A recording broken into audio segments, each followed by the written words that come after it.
Bonjour mon ami, j'ai une histoire et mon histoire, je voudrais parler de certaines prophéties et certains actes qui se font dans l'Église qui peuvent conduire certaines familles dans des malédictions, dans des blocages, dans des instabilités que certaines personnes aujourd'hui vivent mais ne savent pas d'où est venue réellement la malédiction. On peut venir d'une famille juste chrétienne simple, d'une famille des serviteurs et vivre sous la malédiction sans le savoir.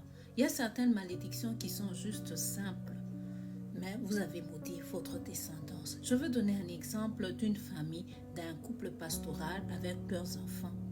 Ce couple pastoral avec leurs enfants, il y avait un de ses enfants, un frère l'a aimé. Et le frère est venu cherchant à épouser la sœur, il a vu la sœur. La sœur est allée dire cela à sa maman, mais arrivée devant la maman, on dirait à l'intérieur, elle n'avait pas aimé le frère. Mais au lieu de dire tout simplement d'appeler le frère pour dire que non, moi, je ne veux pas, non. La maman a transformé ça à une scène dans l'église. Pendant un culte à l'église, il y avait des fortes prières. Et puis à un moment donné, on voit la maman, qui était la femme du pasteur, elle se lève en train de parler en langue. Et puis pendant qu'elle parle en langue, elle dit « Frère tel, c'est moi l'Éternel. Quitte l'église, quitte cette église, va dans une autre église, ta place n'est plus ici. » Ok, c'est bon, il a entendu. Mais je voudrais vous dire, savez-vous que certaines personnes prophétisent par sentiment. Et quand vous prophétisez par sentiment, ce n'est plus l'esprit de Dieu, c'est l'esprit de Jézabel qu'on appelle dans l'église. Il y a aussi certaines personnes, vous pouvez dire, ah, cette femme, cette maman, ce papa, ce monsieur, ce frère, lorsqu'il me dit des choses, cela arrive.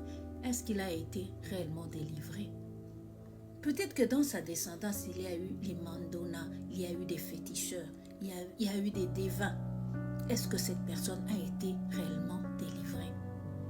J'ai vu quelqu'un, on m'a dit non, c'est un prophète. Mais quand tu regardes un prophète, même la Bible nous le montre, car la Bible c'est ça notre référence. Samuel a grandi dans le temple, au pied du prophète Élie, au pied. Et vous avez vu comment est-ce que dans la Bible il est écrit. Mais aujourd'hui nous voyons des jeunes, il vient de nulle part et il dit je suis prophète de Dieu. Dieu s'est choisi ses prophètes, il choisit. Ne trompez pas les enfants de Dieu. Vous qui vous dites prophète, je veux vous dire le risque. D'abord, le frère là va quitter l'église, mais ceux qui étaient dans l'église qui ont écouté, ils se sont mis à côté en disant